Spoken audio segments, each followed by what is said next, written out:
Hey there Titans! In this video I'll show you another great feature with the run Apex code. So what we can do now is return a JSON from Salesforce running a REST resource Apex class and return it into a hidden, and from that JSON we can dynamically load radio buttons, drop downs, checkbox, and list buttons. And let me just show you what it does, and then I'll show you what I did to get this done. So in here you can type any object name or field name and it will dynamically grab the pick list values of that field. So let's do account, and we'll do account type, and let's see what happens. We can see that the account type dynamically was loaded into my radio, drop down, and checkbox. Just showing you the possibilities here. Let's change this to a case and we get this here. Let's do the case status, for example, and we get the results dynamically loaded to my list boxes. Okay, so how did I get this done? So I have a class here, and again you can return any results you like. In this instance, I'm just dynamically describing the pick list and returning the values. These are our supported values, so you can either return a JSON array with a value, and you can return a JSON array with a label.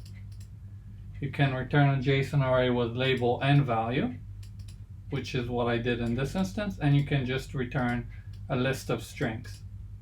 So let's see what I've done here. So I received from Titan in the post, I get the object name and the field name, and then I describe the object, describe the field, make sure it's a pick list, and if it's a pick list, I assign the label and the value into my list to return, which contains a label and a value, and I serialize it as a JSON and return it to Formtitan. So we can see that this is the result I get. I get an array of JSON with a value and a label.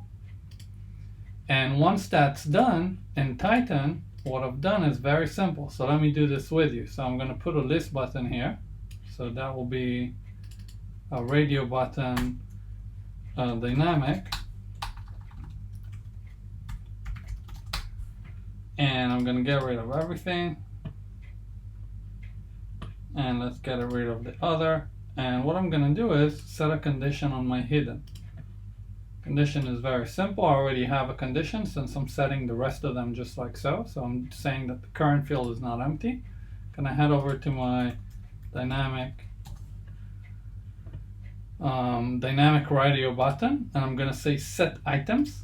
And from the set items, I will select my hidden. I'll hit apply and save. And before I run this and show you how this works, let's take a look at my get, which is where all the magic happens.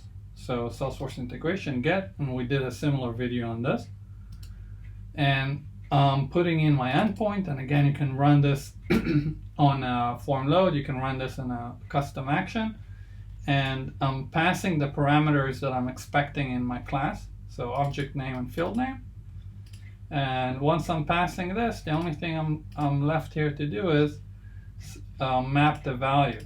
So I'm mapping the value that I get back from Salesforce. This is the response from my REST resource class, and I'm mapping it to the Apex response hidden. And once that's populated, then we have the condition to set the rest of the stuff up. So let's take a look. We'll do, let's say, case, and we'll do again status. And there we have it. You can see the radio button is populated as well. And this is how it's done.